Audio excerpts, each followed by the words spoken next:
Welcome back, fellow sleuths. As usual, it's Chris and Rob, and we have officially hit the halfway mark of what's turning out to be a pretty awesome season.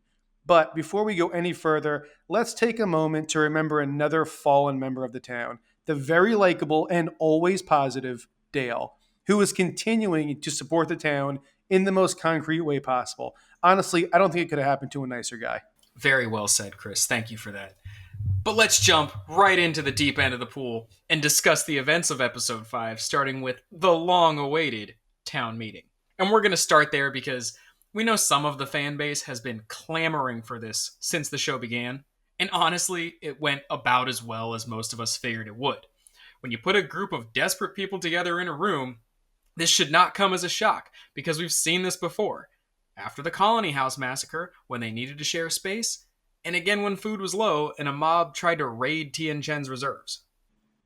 And Jade was right. A small group is the best way to go. If they had been able to debrief Tabitha without the pressure of the whole town breathing down their neck, they could have gotten what information she had straight and maybe prevented a line of lemmings from wanting to jump into the tray. But luckily, Dale was being himself, and now they have a permanent reminder of why that's not a good idea.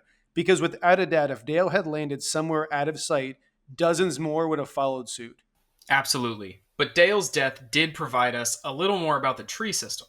Because prior to this, we were working under a lot of the information that Victor had given us that the bottle tree always sent the traveler just to the lighthouse. So this could take us a couple different ways. That Tabitha, or more specifically the person in that role, has some kind of VIP access straight to the front of the line to travel to the lighthouse. This seems probable because Miranda was under the same assumption, which is why Victor told Tabitha the information in the first place.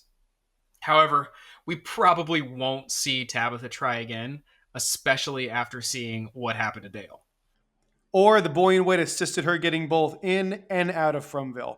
It also reminded us that you can end up literally anywhere, not just any place, but anywhere, like inside of a concrete pool. For example, the boulder guy that Jade sees in season 1 may have gone through a tree himself and ended up under a boulder without actually a boulder falling on him. Yeah, and even more close to home, Boyd brings up again in this episode how he ended in the bottom of basically a well in the first place. So, yeah, to the point. Dale, thanks for taking one for the team, bud. Now, a bit more on the Faraway and bottle trees. We know that they have a tendency to be unpredictable, but I want to quickly remind people that the bottle trees are real folklore. It's based on the belief that the colored bottles attract and trap evil spirits, protecting the home of the person that put them there. This happens by attracting the spirits with the bottle's bright colors and reflections, which lures in the evil spirits who become trapped inside. Once trapped inside the bottles, the morning sun then destroys them. That's a great point, Chris, and I think that begs the question, are these bottles there because they're trying to trap things before they go into the tree? Maybe going through the faraway tree is a way for spirits to traverse around and these bottles are actually trapping them before they can get there. Or there's potentially the other alternative that Jade is setting things free again, similar to the way we think he did with the cannibal who was pinned to the tree. He took the metal rod out of the scarecrow that we think acted as the talisman and then saw the man walking around with the skull away from the tree again. With all that being said, though, what could the numbers mean inside these bottles? Because if they are dates, as Jade has mentioned, and we all assumed when Boyd found the 1865 bottle, then the 2659 paper Tabitha is holding would imply something related to the future. However, we've seen no very advanced objects in the storage rooms.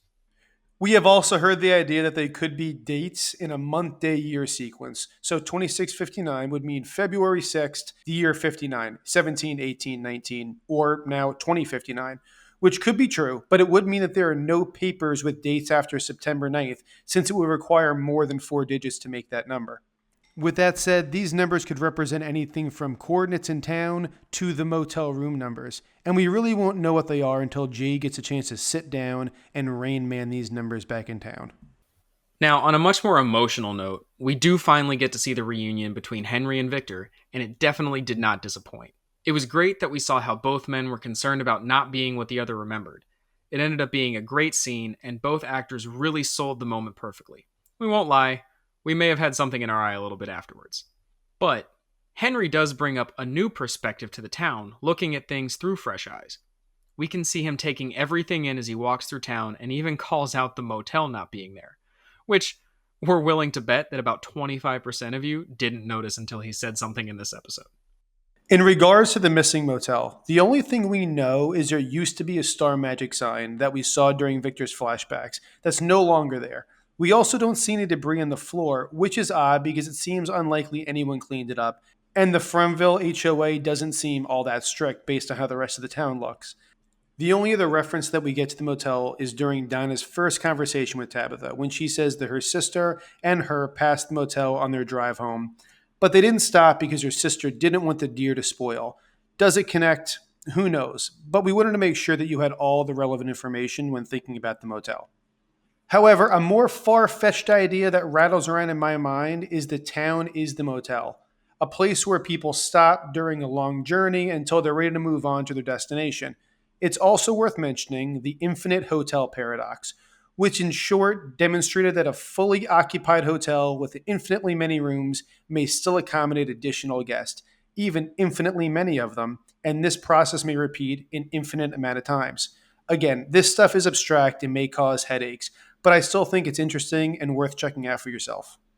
But now, let's talk about Julie. Julie.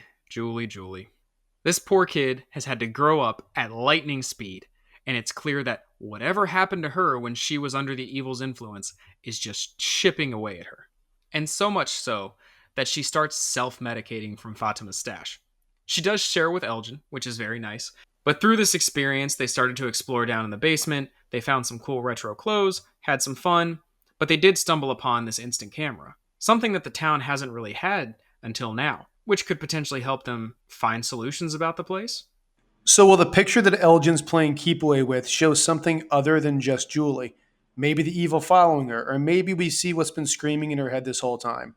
And what would pictures of Marielle and Randall show, or even the rest of the town for that matter, if they decided to take pictures?